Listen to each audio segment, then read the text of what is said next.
Hi everyone, welcome back to my channel. పరిశుభ్రత ద్వారా ఆరోగ్యకరమైన సమాజాన్ని నిర్మించవచ్చని కనిగిరి మున్సిపాలిటీ చైర్మన్ షేక్ అబ్దుల్ గఫర్ అన్నారు.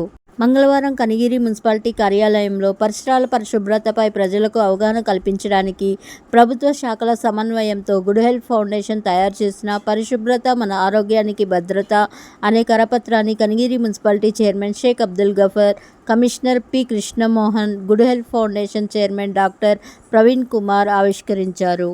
ఈ సందర్భంగా చైర్మన్ మాట్లాడుతూ, మన జీవన ప్రమాణాలు పెంపొందించేందుకు ప్రస్తుత పరిస్థితులలో మన సమాజంలో పరిశుభ్రమైన పరిసరాలు, ఆరోగ్యకరమైన జీవితం అవసరమని, అది సాధించాలి అంటే మన శుభ్రత మన బాధ్యత అనుకొని మన ఇల్లు, మన వీధి, మన ఊరు శుభ్రంగా ఉంటే రోగాలు తగ్గుతాయని, ఆరోగ్యంగా ఉంటాము అని, సమాజం అభివృద్ధి చెందుతుంది అని అన్నారు.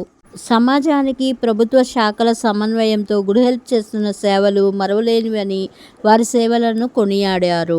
కమిషనర్ కృష్ణమోహన్ మాట్లాడుతూ, వ్యక్తిగత శుభ్రతతో పాటు ఇంటి చుట్టుపక్కల సామాజిక ప్రదేశాలలో పరిశుభ్రత పాటించడం మన అందరి బాధ్యత అని అన్నారు. స్వచ్ఛ భారత్ మిషన్ స్వర్ణాంధ్ర స్వచ్ఛాంధ్ర కార్యక్రమంలో భాగంగా గుడ్ హెల్త్ ఫౌండేషన్ ప్రజలకు అవగాహన కల్పించడానికి ఇలాంటి కార్యక్రమాలు నిర్వహించడం చాలా అభినందనీయమైన విషయమని ఆయన అన్నారు. ఈ కార్యక్రమంలో good health foundation chairman doctor Mandru Praveen Kumar, municipal కార్యాలయం manager Prasad, sanitary inspector Nayab Rasool, good health foundation director Ramesh Babu, MEPMA సిబ్బంది Ramanamma, Deepti, Hanifa, GS and GDK foundation coordinator Navakumar, karate master Rajesh తదితరులు పాల్గొన్నారు. Thank you for watching. Please subscribe to my channel.